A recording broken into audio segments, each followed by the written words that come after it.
अटेली के गांव दोंगड़ा अहीर में भाजपा की विकसित भारत जन विश्वास रैली पर भारी विप्लव देव बोले, पीएम मोदी पर जनता को विश्वास, हरियाणा भी जीतेंगे।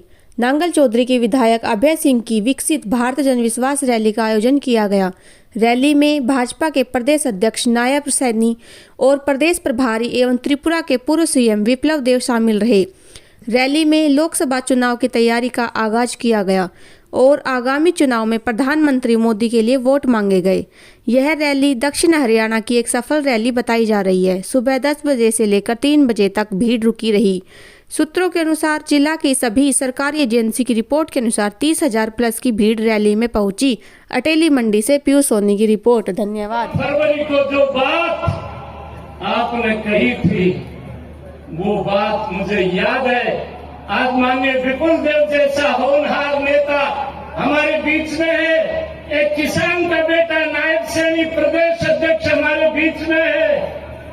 हमने बेटियां जेठ के भरोसे नहीं जान रखी। हमने बेटियों को जन्म अपने हिसाब से दिया है। कुंती ने कन्हैया को कहा कि कन्हैया तू महाभारत टाल सका। बोले बुआ तेरे आदेश की पालना करने के लिए मैं जाऊंगा, परंतु महाभारत का फैसला जब द्रौपदी का चीरहरण हो रहा था तब हो गया था। मैं अधिक न कहते हुए हमारी मांग पुरानी है। इसी सरकार में माननीय मनोहर लाल जी हमारे मुख्यमंत्री को लेकर के आऊंगा और दोंगड़ा ही को तहसील की घोषणा कराऊंगा। इन्हीं शब्दों के साथ अपने माननीय विपुल देव जी का और नायब सैनी का हार्दिक अभिनंदन करता हूं, स्वागत करता हूं। भारत 2 साल काम करने का मौका दिया। मैं माननीय मुख्यमंत्री जी का उनकी पीठ पे धन्यवाद करता हूं कि इस पिछले 2 साल में उन्होंने मुझे काम करने का भरपूर अवसर दिया और जहां जहां भी क्षेत्र की आवश्यकताएं थी उन क्षेत्र की आवश्यकताओं को उन्होंने भली भांति से देखा और परखा और मेरे जब भी मैंने उनसे अनुरोध किया किसी काम के लिए उन्होंने कभी मना नहीं किया। भाइयों बहनों, राजनीति आज के युग में आप विशेषकर सोशल मीडिया चारों तरफ से सक्रिय है। वो जमाना चला गया कि राजनीति में 5 साल में एक बार दर्शन देके चले जाओ, उसके बाद में लोग दोबारा सुन लें। सोशल मीडिया पे हर आदमी का एक एक व्यक्ति का रोजाना आकलन होता है। हमारे समाज का हर प्रबुद्ध आदमी, गांव की चौपाल में बैठने वाला, हुक्के पे बैठने वाला आदमी भी, आप सबको एक राजनीति में इतनी दिलचस्पी है कि हर वक्त राजनीति की चर्चाएं करते रहते हैं। और मैं तो कई बार दरी पे बैठने जाता हूं तो जाते ही कहेंगे डॉक्टर साहब आपकी बड़ी लंबी उम्र है, आपका जिक्र कर रहे थे। तो मैं कहता हूं राजनीति के अलावा भी कोई बात देख लिया करो, सारे दिन राजनीति डिस्कस करते रहो। तो ये जमाना है। इस जमाने में राजनीति को रोजाना विवेचन होता है। और भाई मैंने तो एक ही बात सीखी थी कि भाई मेरी मां हमेशा मेरे को एक बात कहती थी कि नियत पे काबू रखना और अपनी मेहनत पे विश्वास रखना, भगवान हमेशा तेरे को आगे बढ़ाता रहेगा। 1 महीने की उम्र में पिताजी छोड़ के गए थे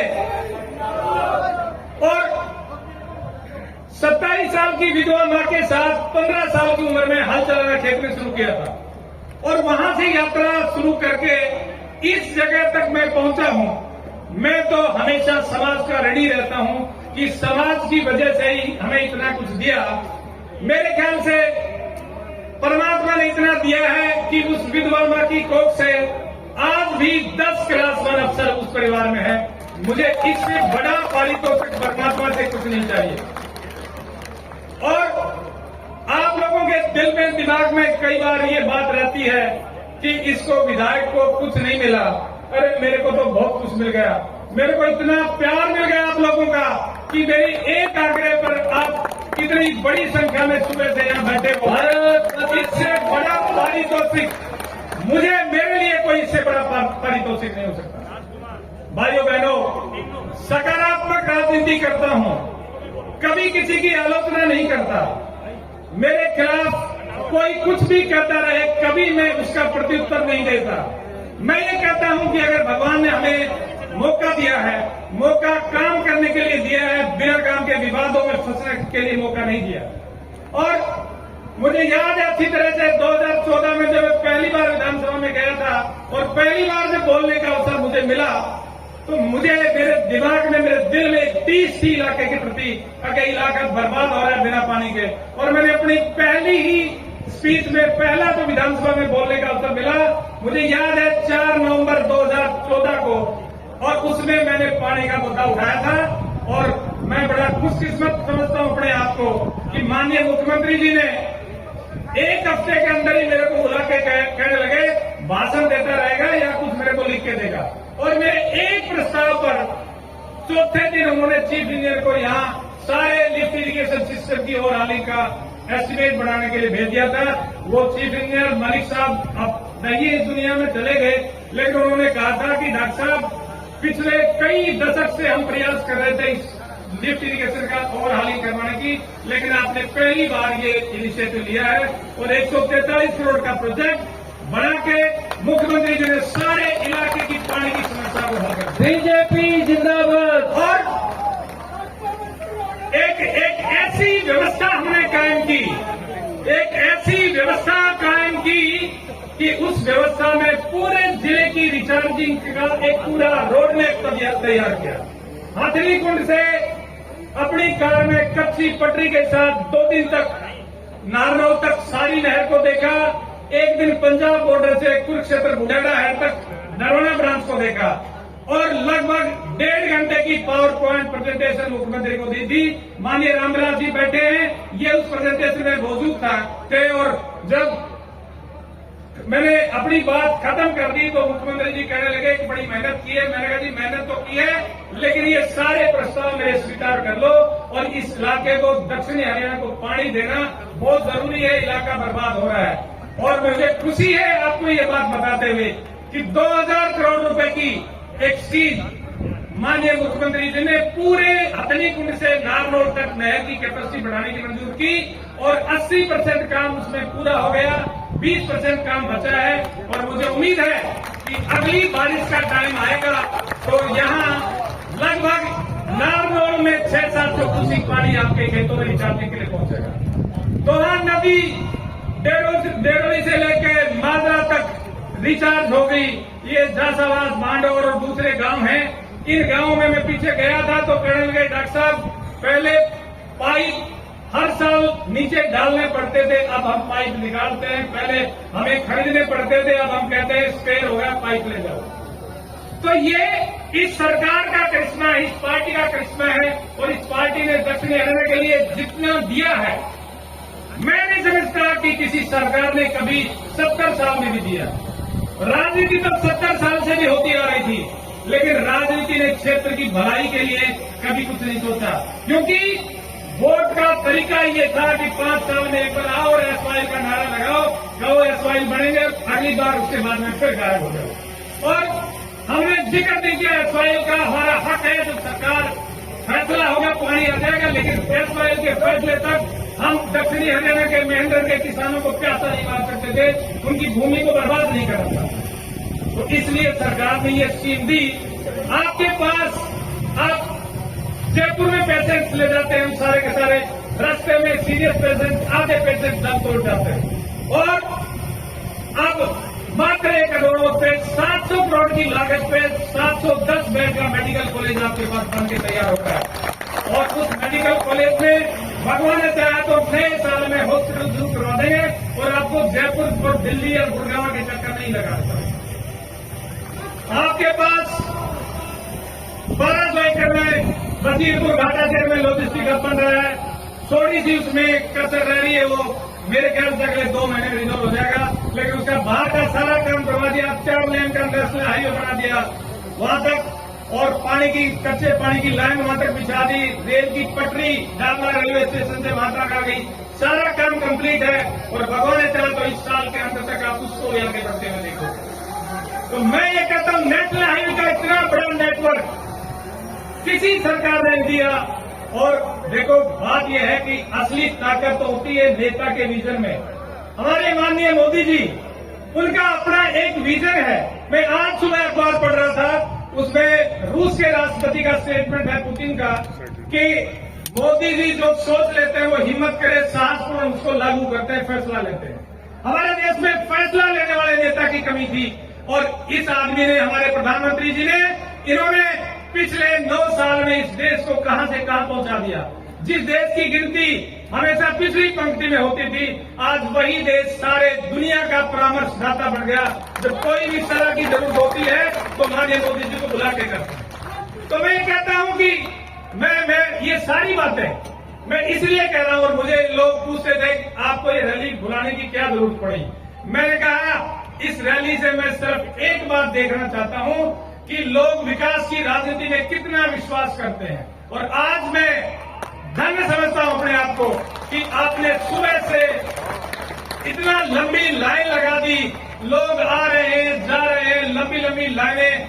मैं आपकी हिम्मत को, आपके विश्वास को दाद देता हूं कि सुबह 10 बजे से आप बैठे हैं और मेरे ऊपर ये एहसान है। तो दोस्तों, सकारात्मक काम करो, सकारात्मक सोचो। और मेरा एक अंतिम बात, मैं आपको एक बात और कह रहा हूं कि दुनिया में परमात्मा की अगर कोई स्कीम है, उस स्कीम में अच्छाई और बुराई करने वाले के पास लौट के आती है। कोई किसी का बुरा करके देख लो, आज नहीं तो कल नहीं तो परसों, और इस पीढ़ी में नहीं तो अगली पीढ़ी को भुगतना पड़ेगा। क्योंकि बुराई किसी की सगी नहीं होती। और अच्छाई करो, अच्छे अच्छे काम करो। आपके बारे में दुनिया कुछ भी कहते रहे, आप आगे बढ़ते रहो, अच्छे काम करते रहो, अच्छी सोच के साथ आगे बढ़ो, दुनिया आपके पीछे हो जाएगी। बहुत मेहरबानी, मैं सिर्फ एक अपने इलाके की एक अंतिम एक मांग रखता हूं, क्योंकि प्रदेश अध्यक्ष जी और प्रभारी जी दोनों बैठे हैं और मैं इनसे निवेदन करूंगा कि माननीय मुख्यमंत्री जी से हमारी ये मांग जरूर पहुंचाएं। देखिए, अब हमारे पास इस इलाके में पानी की कमी कोई नहीं है। नेशनल आयोग का बहुत अच्छा नेटवर्क है।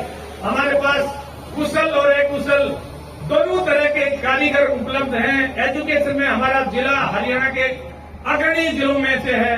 जमीन के भाव सारी एनसीआर में सबसे सस्ते हैं। और रेलवे के फ्रेट कॉरिडोर पे हमारा जिला स्थित है, जहां लॉजिस्टिक हब बन रहा है। सीधा सारे हिंदुस्तान की बंदरगाहों से हमारा जिला जुड़ा हुआ है। तो मेरा निवेदन है कि हम मात्र दिल्ली से 135 किलोमीटर की दूरी पे हैं। इस जिले को उद्योग की जरूरत है, इस जिले की उद्योगीकरण की जरूरत है।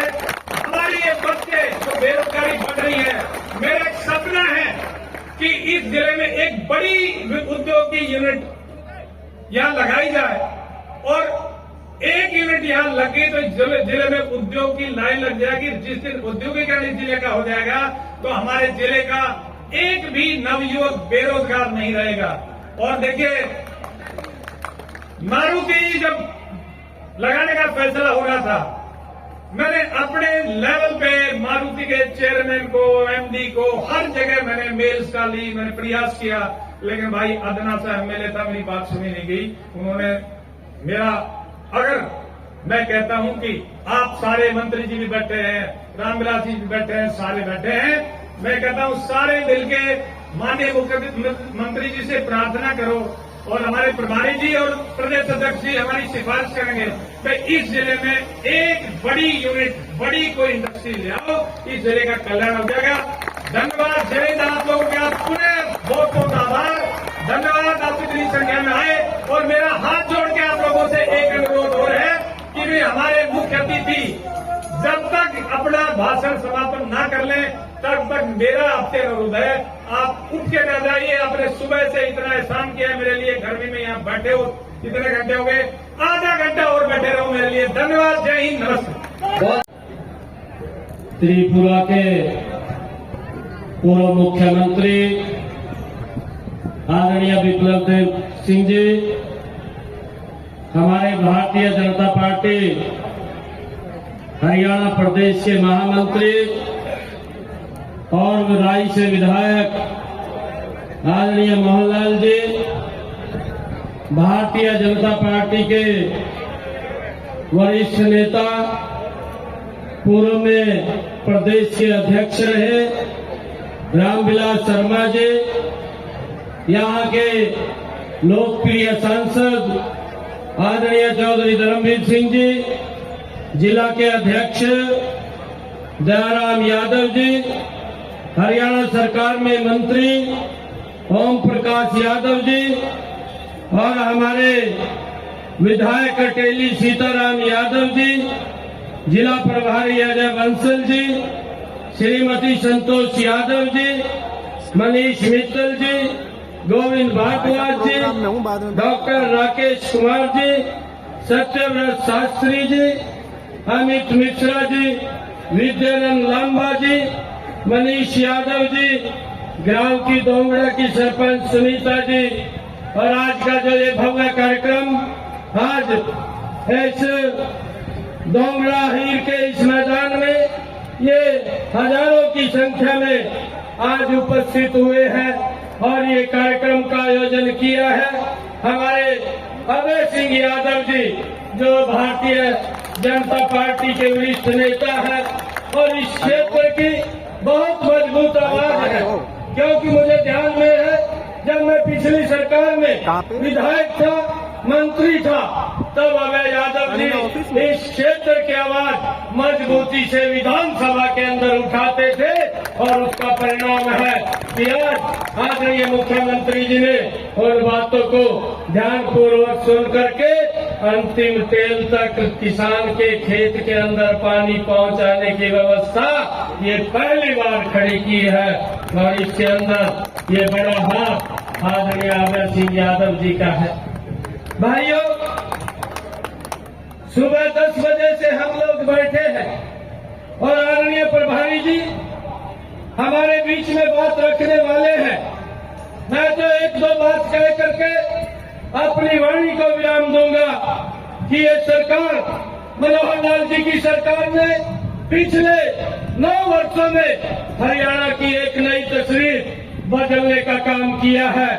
मुझे ध्यान में है, मैं देखता हूं कि पिछला 10 वर्ष का 2014 से पहले का अगर हम कार्यकाल देखें तो मात्र 1158 मेरे किसान की अगर फसल का खराबा हुआ है तो ये पैसा पूर्व की सरकार ने दिया है। और इन 9 वर्षों के अंदर मनोहर लाल जी की सरकार ने अगर मेरे किसान की फसल का खराबा हुआ है तो 1100 करोड़ रुपया उसके खाते के अंदर पहुंचाने का काम ये मनोहर लाल जी की सरकार ने किया है। और भाइयों, मुझे खुशी है ये मनोहर लाल जी की सरकार ने 14 अन्य फसलें भी एमएसपी पर खरीदने का काम किया है। हरियाणा के अंदर 2014 से पहले 7 मेडिकल कॉलेज थे, आज हरियाणा के अंदर 15 मेडिकल कॉलेज ये मनोहर लाल जी ने बनाने का काम किया है। और हमें देखते हैं कि हरियाणा के अंदर मेडिकल कॉलेजों में एमबीबीएस की सीटें मात्र 750 ये पिछले 2014 तक थी, परंतु मनोहर लाल जी ने आकर के उसके अंदर बढ़ोतरी की। आज हरियाणा के अंदर 2185 एमबीबीएस की सीटें। भाइयों, ये लोगों के स्वास्थ्य को ध्यान में रखते हुए आदरणीय मुख्यमंत्री जी लगातार कार्य कर रहे हैं। और अगर केंद्र की बात करें, आदरणीय नरेंद्र मोदी जी ने प्रधानमंत्री फसल बीमा योजना के माध्यम से हमारे हरियाणा के अंदर अब तक 5000 करोड़ रुपया किसानों के खाते के अंदर डायरेक्ट पहुंचाने का काम ये मनोहर लाल जी की सरकार ने किया है। बहुत सारे कार्य हैं जो ये सरकार दिन रात लोगों के हित के लिए योजना बना करके कर रही है, चाहे प्रधानमंत्री सिंचाई योजना हो और उसके माध्यम से लगभग 50% से लेकर के 90% सब्सिडी के ऊपर किसान के खेत के अंदर पानी पहुंचाने की व्यवस्था पाइपलाइन की उसके ऊपर सब्सिडी देने का काम हो, ये हमारी सरकारें कर रही है। मैं आज आदरणीय अभय सिंह जी को और उनकी टीम को मैं बहुत बहुत बधाई और शुभकामनाएं देता हूं कि उन्होंने इतना भव्य कार्यक्रम का आयोजन आज ये दोंगड़ा हीर के अंदर इस ऐतिहासिक मैदान के अंदर किया है।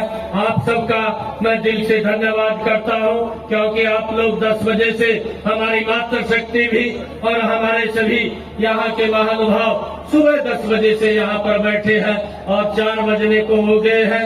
इतने लंबे समय तक आप लोग यहाँ बैठे हैं। मैं अभय सिंह यादव जी को और आप सबको बहुत बहुत बधाई और शुभकामनाएं देता हूँ। इन्हीं शब्दों के साथ जय हिंद, जय भारत, भारत माता के, भारत माता। और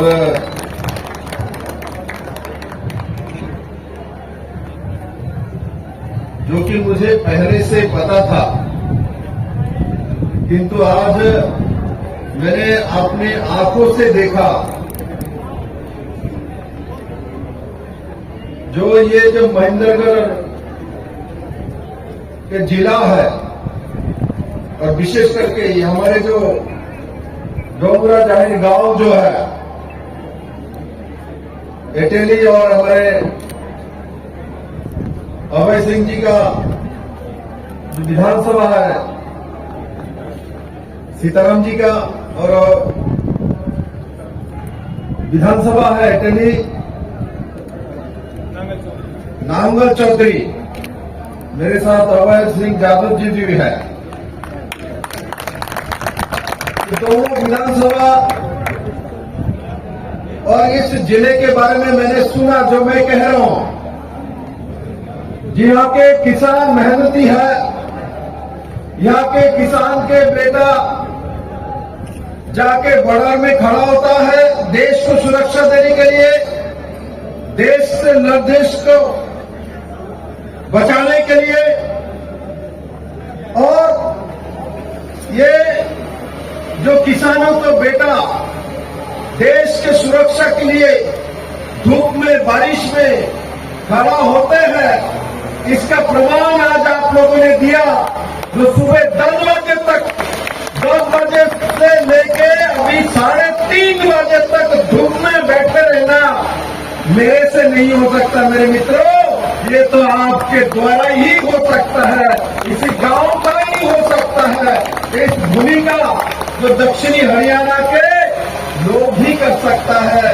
आज मैं कहता हूं, मैं माननीय प्रधानमंत्री नरेंद्र भाई मोदी जी को, अमित भाई शाह जी को, हमारे राष्ट्रीय अध्यक्ष जेपी नड्डा जी को मैं आपके बारे में जरूर बताऊंगा कि मैंने ऐसा नहीं देखा तो 10 बजे आता है और 4 बजे तक बिना खाए और भूखा रह के धूप में बैठा रहता है। मुझे तो लगता है ये साइक्लोन भी हो जाए तब भी ये बैठे रहेगा, क्योंकि उनको मोदी चाहिए। मेरे मित्रों, मेरे साथ मंच में हमारे यशस्वी अध्यक्ष अभी नायब सिंह जी बने हैं और सांसद रहे, अभी भी सांसद है, मेरे साथी है, और इनका परिचय मुझे देने का जरूरत नहीं है। छोटे से कार्यकर्ता से आपके प्रदेश का अध्यक्ष बना, ये सिर्फ भारतीय जनता पार्टी में हो सकता है। जो छोटे कार्यकर्ता अध्यक्ष बन सकता है, ये कांग्रेस में नहीं होता, दूसरे किसी पार्टी में नहीं होता। मेरे आपके सामने जो व्यक्ति बोल रहे हैं, ये भी छोटे से परिवार से है और मुख्यमंत्री तक बनाया है, ये भारतीय जनता पार्टी में होता है। और मेरे दाहिने हाथ में जिसका ऊपर मैंने हाथ रखा, अभय सिंह यादव जी, जिस तरीके से साधारण परिवार से आके आपका विधायक के नाते सेवा कर रहे हैं, और हमारे सीताराम जी, राम और सीता दोनों उनके ऊपर बैठे हुए हैं और इनका भी सेवा एटेली में चल रहा है।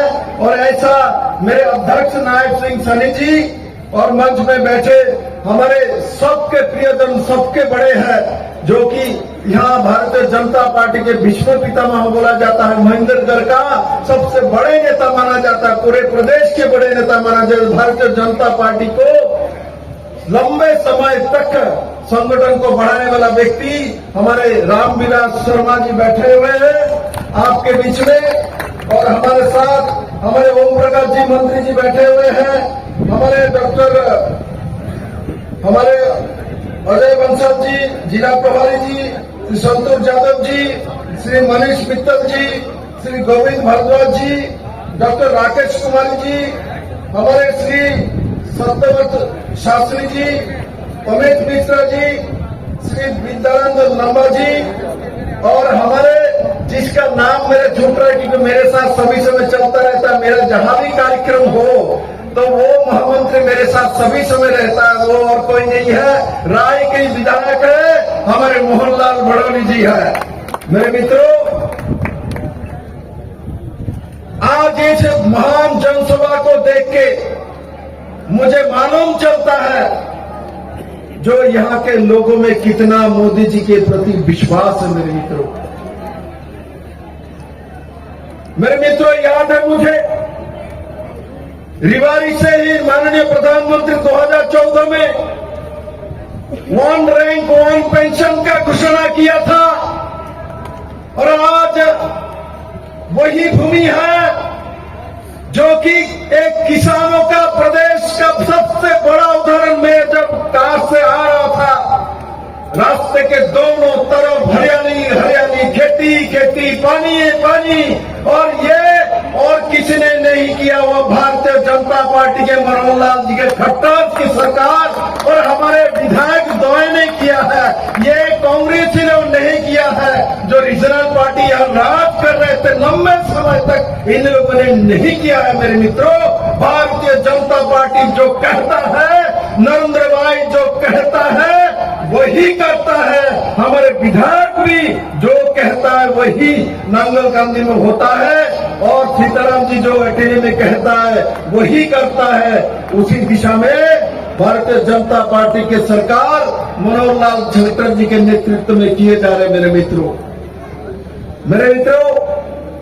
आज पूरे देश भर नरेंद्र भाई मोदी जी के नेतृत्व में भारत के 140 करोड़ का आबादी का देश एक साथ खड़ा हुआ है।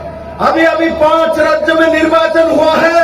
आपने देखा, बहुत लोगों ने कोशिश किया मोदी जी को बदनाम करने के लिए, मोदी जी को हराने के लिए, किंतु जनता ने नरेंद्र भाई मोदी को 3 राज्यों में, मिजोरम में डबल सीट दिया, और तेलंगाना में भी 1 से हमारा 9 सीट तक पहुंचाया। मेरे मित्रों, इस दिशा में नरेंद्र भाई मोदी जी के साथ भारत की जनता है। मेरे मित्रों, ये आपके बच्चे का भविष्य बनाने वाला प्रधानमंत्री है, देश के लिए काम करने वाला प्रधानमंत्री है, महिला के लिए काम करने वाला प्रधानमंत्री है।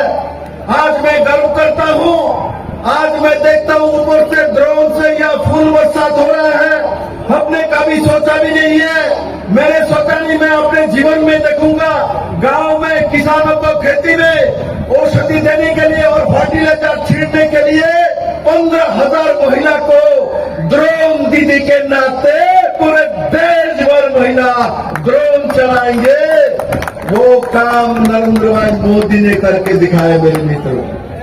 मेरे मित्रों, मैं इस भूमि में जब भी आता हूं, आप लोगों से पॉजिटिविटी लेके जाता हूं। सूरज के जैसा आपके अंदर रोशनी है। मेरे मित्रों, आप देखो मेरे बाएं तरफ जो हमारे बुजुर्ग जन, भाई जन, किसानों जो बैठे हुए हिल नहीं रहे, सूरज भी बार बार इनको ऊपर भी पूरी तरह से सूरज देख रहा है, और इनमें भी इतना ताकत है, उतने ताकत के साथ सूरज देव को भी देख रहे हैं, और सूरज देव को चैलेंज करने वाले किसान कहीं है तो मेरे इस भूमि में है। मेरे मित्रों, आज प्रमाण किया आप लोगों ने, जो हरियाणा का किसान पूरे दुनिया के सर्वश्रेष्ठ किसान है।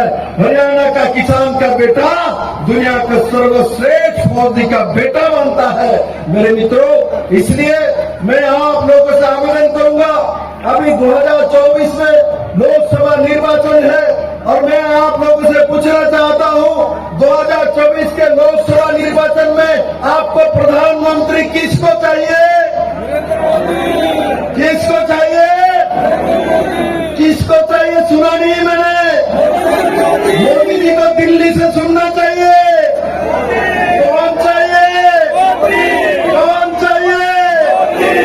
कौन चाहिए? मेरा पूर्ण विश्वास हो गया, आज इस भूमि से किसानों ने जिस तरीके से मोदी ही चाहिए बोला, पूरे देश भर में जितने भी लोकसभा सीटें आज इस भूमि का आवाज सुन लिया है, किसानों का आवाज सुन लिया है। और बाकी कांग्रेसी और बाकी लोग सुन लो इस किसानों का आवाज। किसान तो मोदी के साथ है और 2024 में भी 2019 से ज्यादा सीट देके पूरे देश भर में से नरेंद्र भाई मोदी को तीसरी बार देश के प्रधानमंत्री बनाएंगे और मनोहर लाल खट्टर जी को भी तीसरी बार मुख्यमंत्री बनाने का ऐलान आज इस भूमि से हो गया है। बहुत देर से आप लोग बैठे हुए हैं, इसलिए बहुत ज्यादा समय नहीं लूंगा क्योंकि इतने बड़े मात्रा में आप लोग आए हो।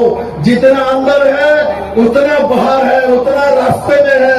आज तो जन समंदर हो गया है। मैं आप सभी को बधाई देता हूँ, अभय सिंह जी को बधाई देता हूँ, सीताराम जी को बधाई देता हूँ, प्रदेश अध्यक्ष जी को बधाई देता हूँ, हमारे धर्मवीर जी को बधाई देता हूँ, सभी पदाधिकारी करो सबको बधाई देता हूँ। एक बार मेरे साथ हाथ मुट्ठी बंद करके ऊपर उठा के बोलिए भारत माता की, भारत माता की, नरेंद्र भाई मोदी की, जेपी नड्डा की, अमित भाई शाह जी की, हरियाणा का किसान की, मनोहर लाल खट्टर की, सबको बहुत बहुत धन्यवाद। दिल्ली को लेकर आप क्या कहेंगे? देखिए जी, मैं अपने क्षेत्र के लोगों का दिल से आभार प्रकट करता हूं कि उन्होंने मेरे एक आवाज पर, मेरे एक निमंत्रण पर इतनी भारी संख्या में लोग यहाँ आए। मैं गदगद हूं और मैं लोगों के एहसान के प्रति बड़ा कृतज्ञ हूं। इस रैली के क्या संदेश दिया आपने जनता? ये रैली ये शपथ संदेश देके गई है कि जनता विकास चाहती है, जनता काम चाहती है, जनता नाम नहीं चाहती, जनता बात नहीं चाहती। क्या इस रैली के माध्यम से आप लोकसभा की तैयारी कर रहे हैं? लोकसभा का संदेश? बिल्कुल नहीं, ऐसी कोई बात नहीं है। रैली का मकसद लोगों को सिर्फ एक विकास की राजनीति को आगे बढ़ाना है। जो आप बता रहे हो वो फैसले बहुत ऊपर के लेवल पे होते हैं और कोई भी रैली करने से कोई आदमी ये कहे कि मैं ये बन जाऊंगा, ऐसा कुछ होता नहीं। महेंद्रगढ़ को मौका देती है मैं ये कहता हूँ कि ये सारी बातें भविष्य के गर्भ में है। मेरा इस रैली को लेकर इस तरह का कोई उद्देश्य नहीं था। विधायक जी, आपने एक बात महेंद्रगढ़ कही औद्योगिक एरिया को लेकर, आपने एक बड़ी इंडस्ट्री लगाने की, उसके बाद देखिए, मैं जैसे मैंने अपने संबोधन में भी कहा था कि मेरी हार्दिक इच्छा है कि एक बड़ी यूनिट इस जिले में आ जाए, क्योंकि सारी परिस्थितियां अनुकूल है। यहाँ हमारे पास सस्ती लेबर भी है, हमारे पास सस्ती जमीन भी है। हम नेशनल हाईवे के नेटवर्क पे 3 नेशनल हाईवे हमें कनेक्ट कर रहे हैं। हम रेलवे के डेडिकेटेड फ्रेट कॉरिडोर के ऊपर स्थित हैं। हमारे यहाँ लॉजिस्टिक हब बन रहा है, सीधी कनेक्टिविटी सारी पोर्ट से हो रही है। तो हम बिल्कुल अनुकूल हैं। नेशनल कैपिटल से 135 किलोमीटर का डिस्टेंस नहीं होता। तो एक यूनिट अगर यहाँ लग गई तो सारा जिला जो है ना इंडस्ट्रियल हो जाएगा। आपके मीडिया के माध्यम से जनता का आभार प्रकट करेंगे कि आज जो रैली के अंदर लोग? देखिए, आभार प्रकट करता हूँ, दिल से करता हूँ और मैं तो सर झुका के करता हूँ कि लोगों ने मेरे जैसे आदमी की एक आवाज पर इतनी संख्या में आए। मेरे लिए इससे बड़ा उपकार और खुशी नहीं हो सकती। विधायक जी, महेंद्र के केंद्र में खड़े हैं आप और आपने ताकत दिखाई, कई चेहरे मुरझा गए, क्या कहेंगे? ना ये ताकत दिखाने की बात है, ना किसी को राजी करने की बात है। एक विकास के लिए संकल्प है। क्षेत्र के लोगों की मोहर लगी है कि क्षेत्र में विकास की राजनीति को लोग पसंद करते हैं। क्या एक शक्ति प्रदर्शन